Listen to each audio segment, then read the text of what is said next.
जम्मू कश्मीर में 71% मुसलमान हैं टोटल पॉपुलेशन के, राइट।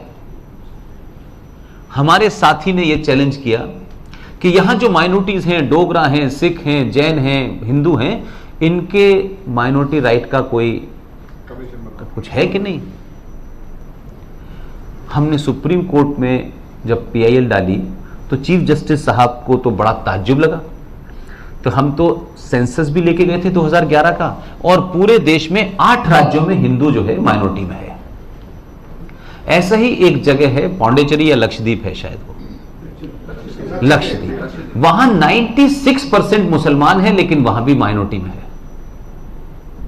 तो सुप्रीम कोर्ट ने जम्मू कश्मीर की सरकार को और केंद्र सरकार को नोटिस दिया। तो जम्मू कश्मीर सरकार का वकील आता है और पूरे कॉन्फिडेंस के साथ, क्योंकि 70 साल में तो उनका ये कॉन्फिडेंस हो ही गया था, उसने कहा कि सर जम्मू कश्मीर में मुसलमान माइनॉरिटी में है। तो जज की समझ में नहीं आ रहा था कि वो हमारी शक्ल देखे उसकी शक्ल देखे, हम तो तथ्य लेके चले गए। तो उसने कहा ये तो 71% पॉपुलेशन है। बोले यस सर।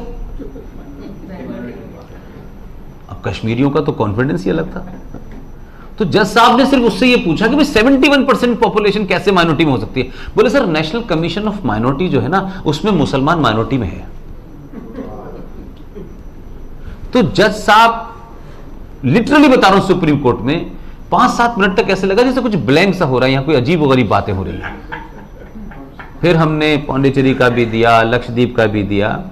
आखिर में उन्होंने कहा कि नोटिस इशू करें और केंद्र सरकार से पूछा कि नेशनल कमीशन फॉर माइनॉरिटीज के अंदर आपने मुसलमानों को माइनॉरिटी घोषित किया है राष्ट्रीय स्तर पर।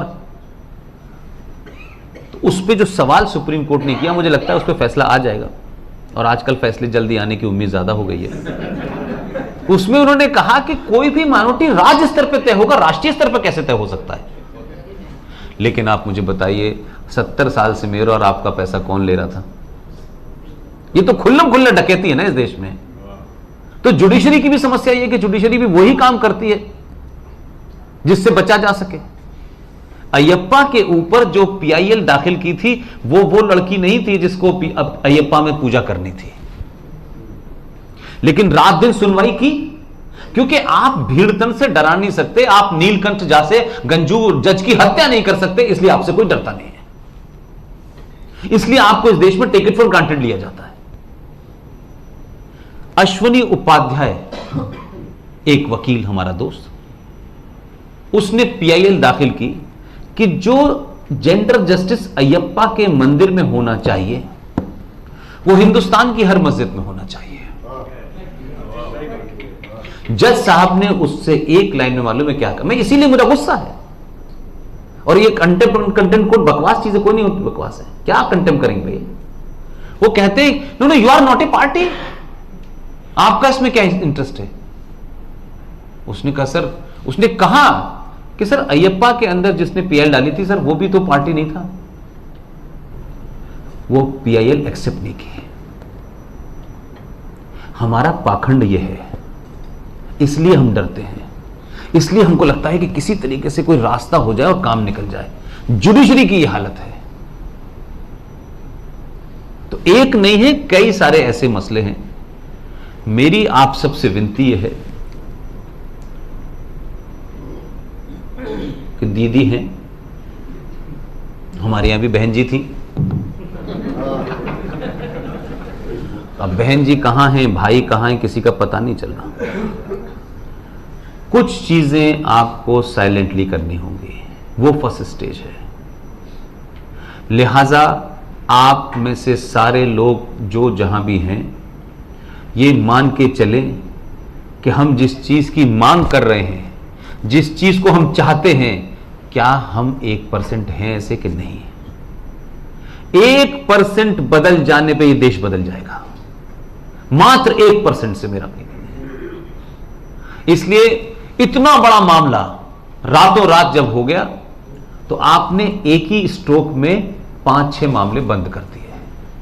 जैसे ही धारा 370 हटी और 35 हटी और पूरे देश में घोषणा हुई तो बांग्लादेश में 2.5 लाख लोगों ने जुलूस निकाला, पाकिस्तान ने भी कुछ कहा, यकायक पूरी दुनिया के अंदर ऐसा लगने लगा जैसे क्या होने वाला है, लेकिन आपके आदमी ने होमवर्क कर रखा था, तो कहीं से कोई आवाज नहीं उठी। और जब वो वहां पहुंचा, देखिए कुछ ही सीखने की होती है, वही 50,000 वोट बेकार पड़े हुए थे, उनको पता ही नहीं था वो किस काम के वोट हैं।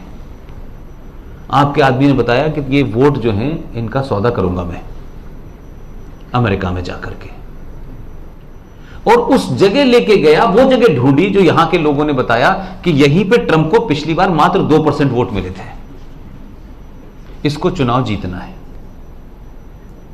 उसने उन 50,000 वोटों को ऐसे बेचा, बाप रे बाप, और पूरी कीमत वसूली उसने वहीं खड़े खड़े। मैं कह रहा हूं आर्ट समझिए, वो 50,000 लोग तो कई साल से गुजराती वहां रह रहे थे भाई, किसी को पता था क्या? लेकिन उसने उसकी दुखती रग पे हाथ रखा। 2% है, वो जीतना चाहता है। चुनाव जीतने के लिए उसने ऐसी हालत कर दी उसकी, जैसे आपके बंगाल में जब भी वो यहां चुनाव में आते हैं तो लोकल एमएलए ऐसे खड़ा हो जाता है कमल का फूल लेकर के, एक लाइन से 15 खड़े, ये आपको पता नहीं होता इनके नाम क्या हैं, और उसके चेहरे पे आप वोट देते हैं। 15 मिनट तक उस शो के अंदर ट्रंप ऐसे ही खड़ा रहा कि ये इसका कैंडिडेट है, और कुछ नहीं बेचारा बोला, और उससे सब कुछ करा लिया उसने। वहीं पे उसने कहा कि जम्मू कश्मीर में जो भी कुछ हुआ is a internal matter of India. अब चचा ने कह दिया तो फिर तो बात ही नहीं थी किसी को कहने की।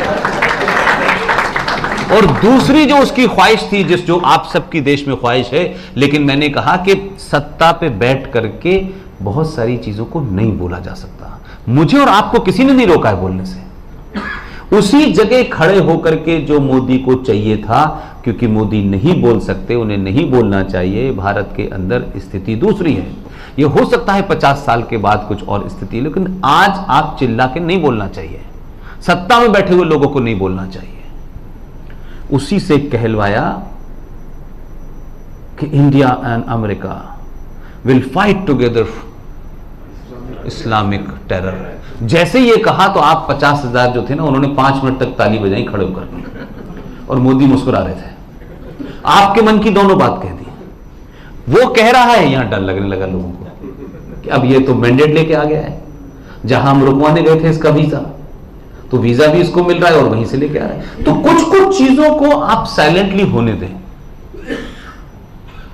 इसलिए मैंने कहा कि कोई कानून, ये तमाम सारी चीजें आपके दबाव में बन रही हैं। आप पहली बार आपने एहसास कराया ना कि हम तुम्हारे पीछे खड़े हैं, तो उसको भरोसा तो दिलाइए ना किसी को भी। भाई हम एक दिन खड़ा करते हैं, दूसरे दिन जाकर के अर्जी लगा देते हैं। उसको थोड़ा सेटल तो होने दीजिए ना, इस सिस्टम को तो सेटल होने दीजिएगा ना। आप बताइए 70 साल में आपने कब वोट दिया हिंदू होके?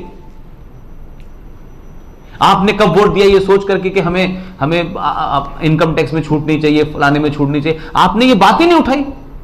ये तो 2019 का पहला चुनाव शुद्ध रूप से राष्ट्रवाद और राष्ट्रवाद के खिलाफ हुआ है, और आपने बता दिया कि इस देश में राष्ट्रवादी लोग जो हैं उनकी ताकत क्या है। 545 में से आप 303 हैं, तो सब लोग लाइन पे आ गए ना। इसलिए मंदिर के फैसले के बाद क्या कर रहे हैं वो कह रहे हैं कि नहीं, मैं उनकी बात नहीं कर रहा भाई साहब, जो छोटी छोटी बात पे आग लगा देते थे, 15 मिनट का समय मांग रहे थे, वो कहां है? ढूंढिए उनको। वो दूरदर्शन में सीरियल बनाता, कहां गए वो लोग? मुझे मिली नहीं। इस फैसले के बाद से कोई चू चू नहीं हो रही कहीं। आपने किसी को मारा है? आपने धमकाया? आपने तो कुछ नहीं किया। आपने तो सिर्फ अपना काम किया है, उसका फैसला है। लेकिन मेरा उसमें एक एडिशन है कि यह देश बहुत मैच्योर हो गया है। इस देश में इतने बड़े फैसले के बाद, जिसमें हजारों लोग मारे गए हों पिछले 150 साल में, 2 बड़ी कम्युनिटीज में सबसे लंबा टेंशन रहा हो, मेरी सुप्रीम कोर्ट से विनती है, मैं हर मंच से कह रहा हूं, हमारे कई सुप्रीम कोर्ट के बड़े बड़े लॉयर जो हैं वो हमारी मोहब्बत में कुछ बातें जजों तक पहुंचा देते हैं। मैंने कहा बस इतना ही ध्यान रखना कि ये कंटेम्प्ट ऑफ कोर्ट करें तो मुझे बता देना पहले से। मेरा कहना यह है बहुत ईमानदारी से कि इस राष्ट्र ने अपनी मैच्योरिटी का सबूत दिया है 9 नवंबर 2019 को। एक फैसला जिसमें हजारों साल की लड़ाई थी और शुद्ध रूप से हिंदू मुस्लिम लड़ाई थी। इससे ज्यादा मैं उसको क्लियर टर्म्स में नहीं कह सकता। उसमें देश जीता और इस देश के अंदर किसी ने पत्थर मारने की जरूरत नहीं की, या सद्भावना पैदा हो गई या कायाकुल में।